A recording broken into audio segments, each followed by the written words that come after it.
គ្រោះថ្នាក់បុករះនៅមុខក្រសួងមហាផ្ទៃជានីយការិយាល័យគិតន័យចំណុះផែនការការងារភស្តុភារនិងហិរញ្ញវត្ថុនៃស្នងការដ្ឋាននគរបាលរាជធានីភ្នំពេញករណីគ្រោះថ្នាក់ចរាចរណ៍បុករះនៅបណ្ដោយផ្លូវព្រះនរោត្តមមុខក្រសួងមហាផ្ទៃអ្នកបើកបររថយន្តបង្កមានឈ្មោះហ៊ុនហេងមានតួនាទីជានីយការិយាល័យគិតន័យចំណុះផែនការការងារភស្តុភារនិងហិរញ្ញវត្ថុ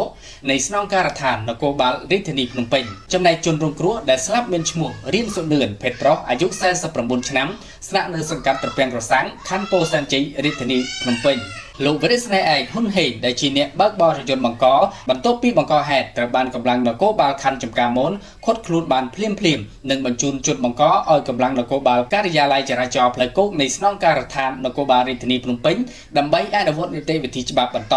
សូមជម្រាបថាករណីគ្រោះថ្នាក់ចរាចរណ៍បុករះនេះបានកើតឡើងកាលពីវេលាម៉ោង 2:15 នាទីរសៀលថ្ងៃទី15ខែឧសភាឆ្នាំ2025នៅតាមបណ្ដោយផ្លូវព្រះនរោត្តមខាងមុខក្រសួងមហាផ្ទៃក្នុងសង្កាត់ទន្លេបាសាក់ខណ្ឌចំការមនរាជធានីភ្នំពេញក្នុងករណីបុករះនេះបណ្ដាលឲ្យបរិសុទ្ធអ្នកបើកបររមាក់កង់ 3 ឥណ្ឌាម្នាក់បាត់បង់ជីវិតនិងខូចខាតម៉ូតូមួយគ្រឿងកង់ 3 ឥណ្ឌា 2 គ្រឿងនិងរថយន្តព្រុសមួយគ្រឿងនិងអ្នករងរបួសផ្សេងទៀតទោះបីយ៉ាងណាករណីនេះមន្ត្រីនគរបាលនៅមិនទាន់បញ្ជាក់ពីមូលហេតុនៃការផ្ដើមឲ្យកើតមានករណីគ្រោះថ្នាក់ចរាចរណ៍នៅឡើយទេ